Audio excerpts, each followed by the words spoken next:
My wife, Sherry, believed that I was completely unaware of her secret plans. She thought I was either naive or oblivious to her growing affair with her coworker, Todd. She assumed that I would simply accept her actions and allow her to continue being involved with him.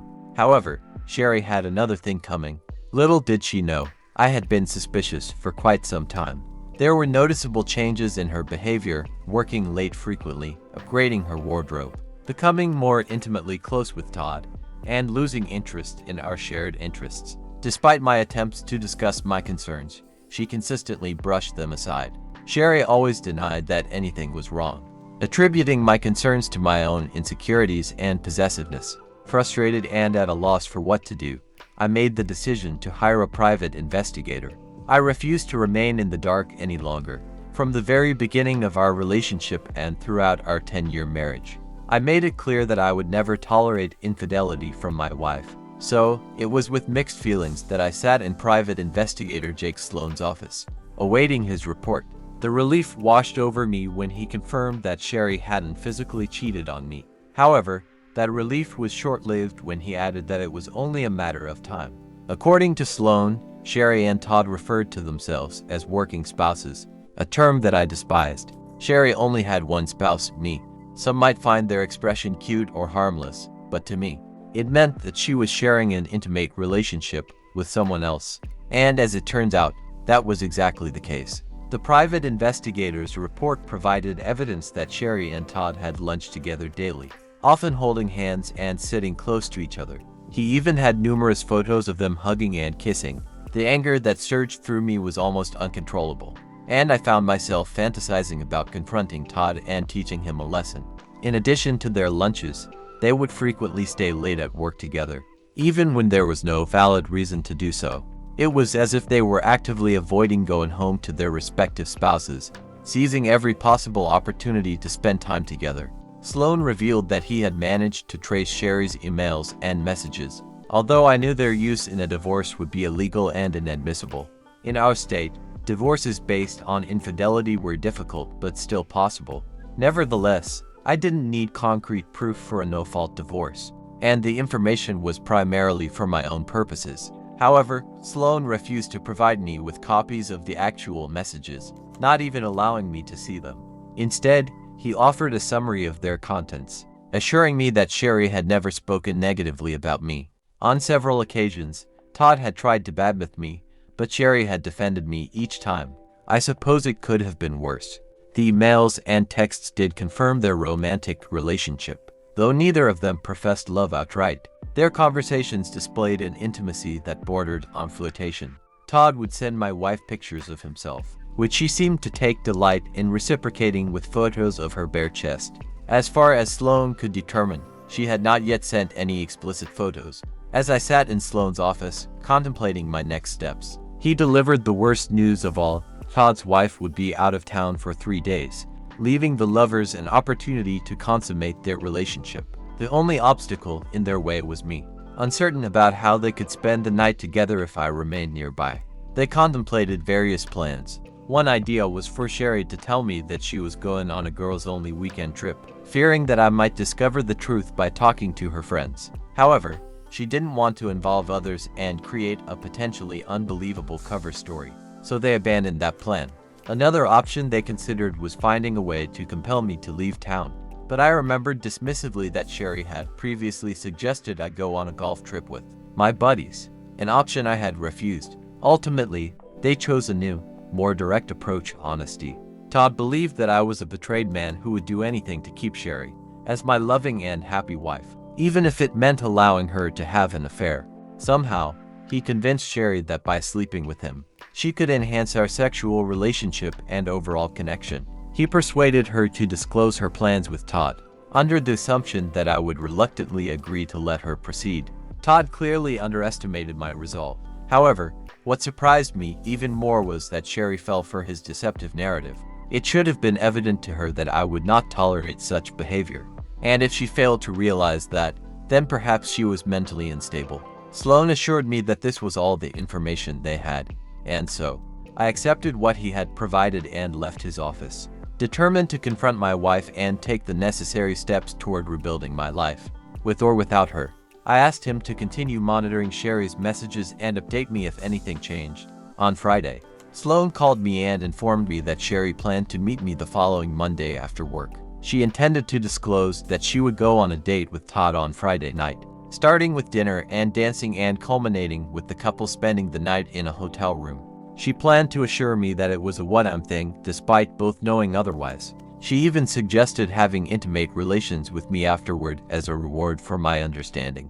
Assuming I would comply with her wishes, how considerate of them to think of my needs. With only 2 days to prepare for the confrontation, Sherry and Todd jokingly referred to it as an intervention. However, I was determined to turn their intervention into my stand. Over the weekend, I contemplated various scenarios, pondering whether I wanted to salvage my marriage. My plan of action evolved as I considered my feelings for Sherry. I decided to confront the issue directly and end it for good. Initially, Sherry and I were blissfully happy when we first got married, but somehow it all seemed to disappear. Maybe my view of marriage was old-fashioned and idealized, envisioning us as a team facing life's trials and tribulations together. In a world of fast-paced culture, social media, and instant gratification, perhaps marriage, like dinosaurs and CDs, is obsolete. Briefly considering the idea of letting Sherry be with Todd, I quickly dismissed it, refusing to let him claim rights to my wife. I was ready for a fight when my wife called me just after lunch on Monday. "Hey, Sherry," I said, noting her recent lack of calls during my work hours. I expressed my concern about it and hoped everything was okay. She greeted me with a "Hi, honey," which made me wonder if she used the same endearment with Todd. Despite the thought, I brushed it off and inquired about her being home on time tonight, as she had something important to discuss. Responding positively, I mentioned having important news as well, and confirmed my availability around 5:15. However, she didn't respond immediately, and I sensed her motive for asking. When she asked about the nature of my big news, I decided to keep it for our later face-to-face conversation. I excused myself, citing the urgency of my monthly report, and hung up. I then informed my boss about taking the rest of the day off, and he didn't mind. Sitting at the kitchen table later, I anxiously awaited her arrival. The garage door opened at 5:27, and despite my high emotions, I maintained a calm exterior.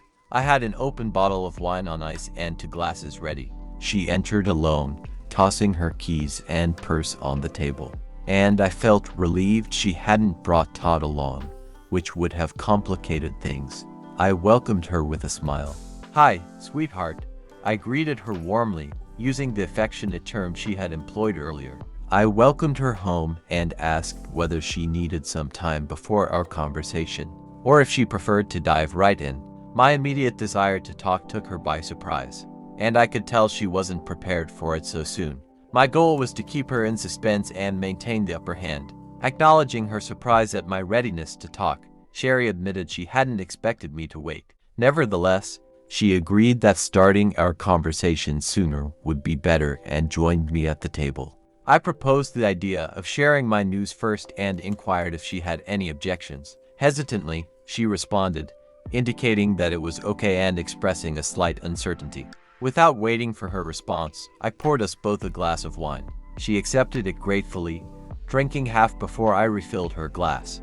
Starting to discuss my thoughts on the matter, I conveyed that I had been reflecting on it a lot. I made it clear that I wouldn't beat around the bush and saw no point in dragging it out. Pausing deliberately to create tension, I observed Sherry stepping forward, her gaze fixed on me. Curious, she asked, "What's the matter?" I conveyed my desire for a divorce, stating it bluntly and allowing a few moments for Sherry to grasp the message. Initially, her face was filled with confusion, as if they were not registered in her mind. Eventually, understanding came, and she reacted with shock. Fear and anxiety flashed across her face, but quickly turned to surprise, perhaps due to fears about the disclosure of her affair with Todd. In response to her question about the reason, I revealed that my feelings had changed by saying, "I don't love you anymore." Sherry seemed deeply hurt by my words. Trying to understand my statement, she asked, "What are you doing?" "I've lost my love for you, Sherry," I said, adding a fake detail that I couldn't remember the exact moment. The truth was that I was well aware that it was a long time ago, but I avoided facing reality. Stunned, she asked, "What are you talking about?" Her expression hinted at an impending emotional collapse, which confused me. In an attempt to illustrate my point, I asked her to recall the early days of our marriage. Recalling our common affairs and habits, I emphasized the close bond that once united us. Sherry nodded in agreement as I continued, mentioning our dinners, the expectation of returning home to each other, and shared hobbies, including ceramics classes, which she persuaded me to enroll in. Her attention was completely absorbed by the memories. It wasn't about ceramics, but about the fact that we shared it together. She expressed her love for every minute she spent watching me and helping me. She admired my enthusiasm. We also painted the buildings of the Christmas village together. We bought a dozen unpainted houses, creating decorations for Christmas. It was a titanic task, but we wanted to continue in it. Sherry admitted that my work has always been better than hers. Remembering the night she'd spent painting the roof of one of the cabins, Sherry nodded in agreement. I truly loved her then. We also spent hours painting large posters that she brought back from Myrtle Beach long before adult coloring books became popular. But like our love, all our markers have dried up. When Sherry protectively stated that her love had not dried up, I decided to ignore it and continue. Our friends were often jealous of our relationship. We did everything together, went for long walks every day, holding hands. If I needed to go shopping for household goods, for example, to a building materials store for a three-dimensional fishing line, she accompanied me. Similarly, if she wanted to go shopping, I waited patiently under the curtains of the fitting room. Sherry called me on the call, noting that I didn't like going shopping with her. I explained that I was often involved in business over the phone and wasn't particularly interested in clothes, but was present next to her just to be around. I stressed that I didn't care what she chose, as she looked beautiful in everything. I said I could have stayed at home watching sports, but I chose to be with her.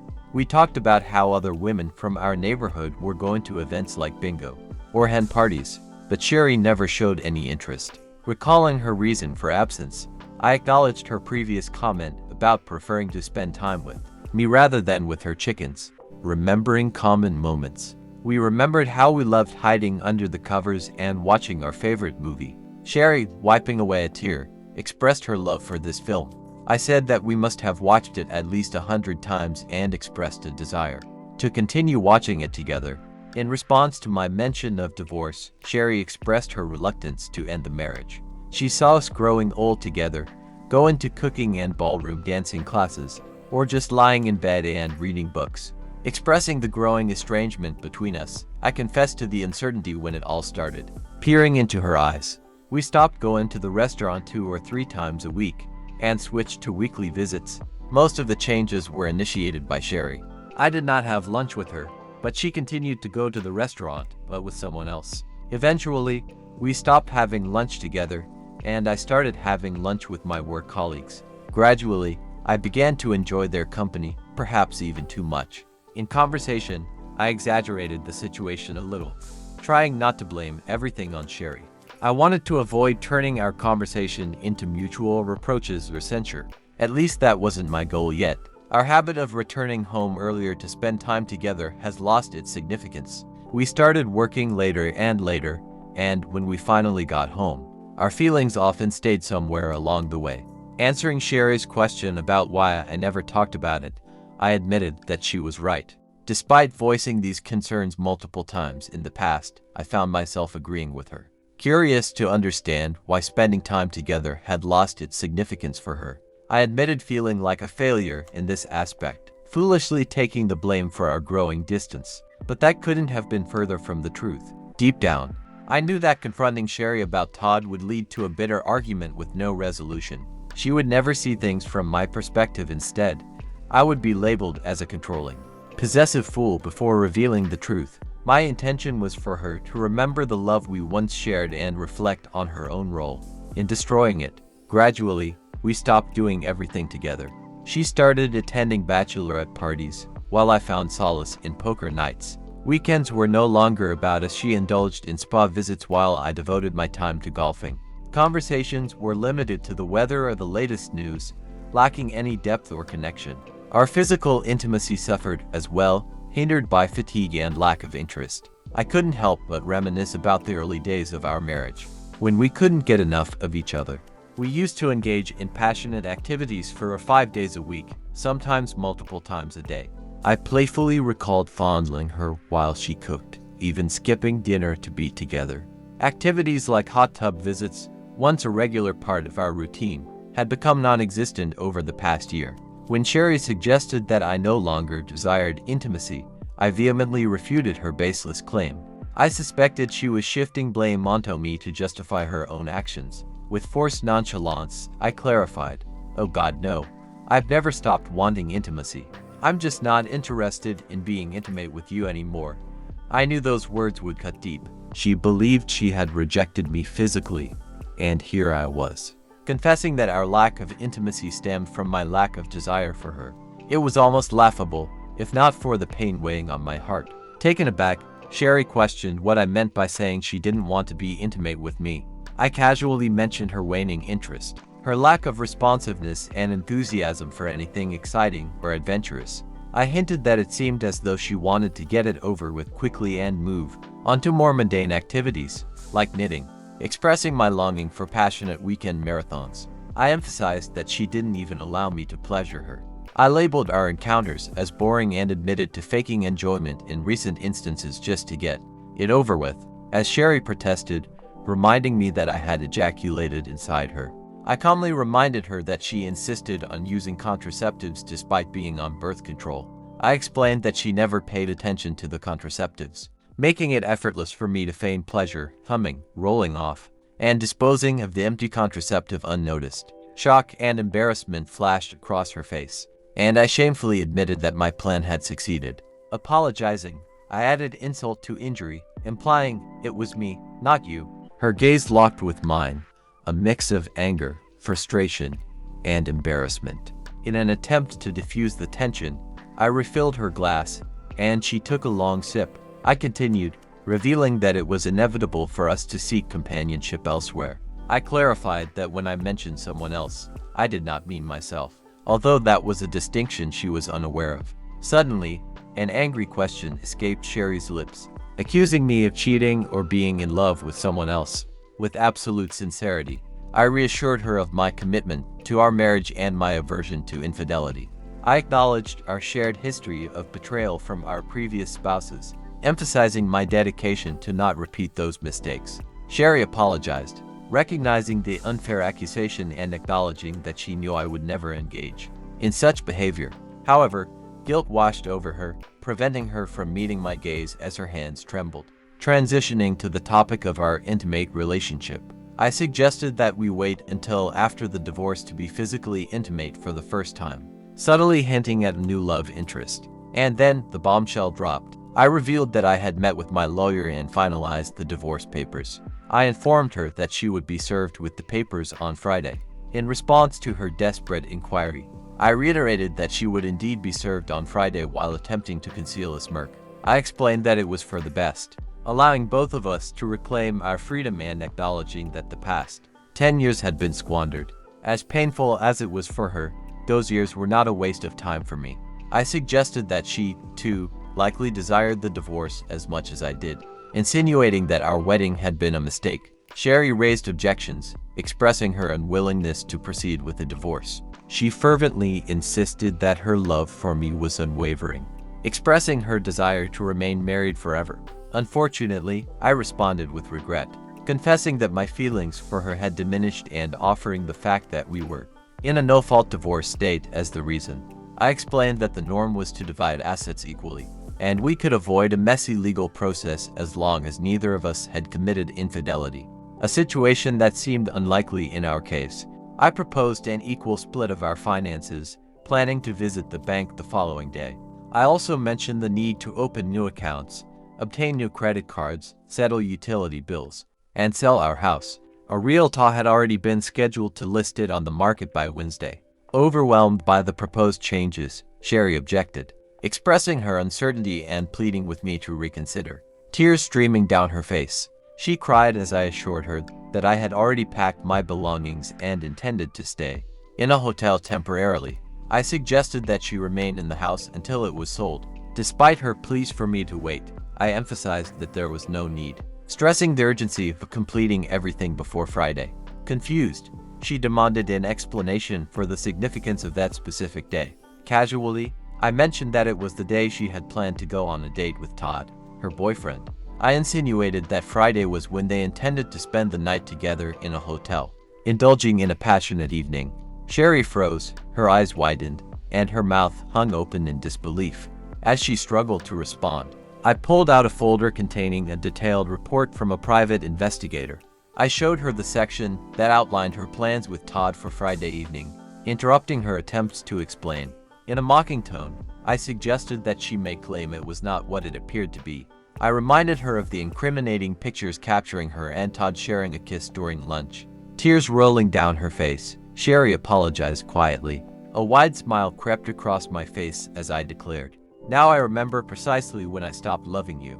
I revealed that it was the day I discovered her plans to involve me in a scenario reminiscent of the betrayal by my ex-wife.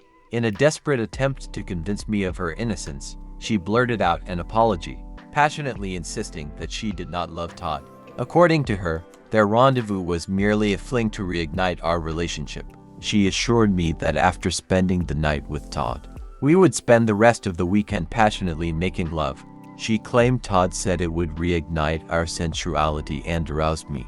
Expressing skepticism, I questioned the logic behind her actions, doubting how being with someone else rather than me could revitalize our intimate life. She tried to change tactics, mentioning that Todd said I would be fine with it if it made her happy. Firmly, I reiterated that I wanted her to be happy with me, as we once were, not with another man. I couldn't comprehend how she believed I would accept such a proposition, considering my clear stance against infidelity. She attempted to justify her behavior by claiming it wouldn't be considered infidelity since she would have my permission. Resolutely, I stated that it would never happen, realizing that I should have understood that from the beginning. I expressed my disbelief at how I had allowed boredom and loneliness to lead me astray. Admitting that Todd had piqued my interest once again, I acknowledged her inquiry about how I could feel bored and lonely when we were still in love. I confessed that I didn't have an answer. Sherry continued, suggesting that I may have felt that way because I had severed our connection, stopped having lunch with her, and avoided spending time together, accusing me of consciously choosing to distance myself and spend time with Todd instead of her. She claimed that it created a situation where both Todd and I felt bored and lonely. She adamantly denied intentionally distancing herself and recounted how I had told her I was too busy for lunch, even texting her to go without me on one occasion. She believed it was my decision for us to stop having lunch, and I never highlighted the change, which led her to believe that I hadn't noticed it. Sherry expressed her belief that I had been so engrossed in my world with Todd that I failed to realize I was losing her. She declared that she didn't want Todd, she wanted me and the relationship we once had. Apologizing, she admitted her mistakes and confessed to giving up on us too easily. I insisted that it was too late, shaking my head in disagreement. Sherry pleaded, promising to quit her job, find employment elsewhere, and cut ties with Todd forever. She professed her enduring love for me and claimed that her actions had not constituted cheating because they hadn't been intimate. Acknowledging her foolishness, she pleaded with me not to leave, desperately begging for another chance. I maintained that it wasn't that simple, disagreeing when she claimed I had intervened before she went too far. I argued that just lovemaking would have sealed the deal. Sherry protested, saying they were just friends, and I countered, emphasizing that she should have been friends with me more than anyone else. Overwhelmed, Sherry dropped her head in her arms, sobbing, and vowed never to neglect me or take me for granted again. Sherry pleaded with me, asking if we could treat the situation as a big mistake and begging for forgiveness. I responded, stating that it wasn't just a mistake but a betrayal of our love. She insisted that her heart had always been mine and I was the one who was willing to give my body to another man. I reminded her that she stopped me and questioned if my love for her was so insignificant that I couldn't fight for it, expressing that she meant everything to me and that I'd fight for her. Sherry claimed she would die for me. I harshly declared my lack of affection, causing her to scream and attempt to pull me towards her. Despite her apologies and pleas, I asserted that while I believed she was sorry, it didn't change the fact that I no longer loved her. I assured her that she had Todd for comfort, upon her revelation that Todd was married and only interested in a physical relationship. I grinned and suggested that his wife might have something to say about that. I informed her that both Todd's wife and I had used the same divorce attorney, handing her a folder containing the investigator's report, pictures of her with Todd, and details of the divorce proposal. I advised her to read the entire document. Sherry pleaded with me not to take such actions, suggesting that if I wanted to accompany her to the bank, I should call and let her know. I got up from the table and walked out of the house, ignoring the sound of my wife crying.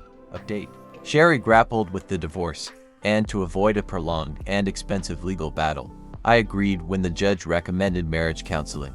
The counseling surpassed my expectations, fostering open and judgment-free communication between Sherry and me. She gained insight into why Todd's advances nearly jeopardized our marriage, and I conveyed the pain and humiliation she had caused. The counselor took pride in our progress. After a few sessions, I returned home, and we shared several passionate moments. Sherry willingly embraced my desires erotically.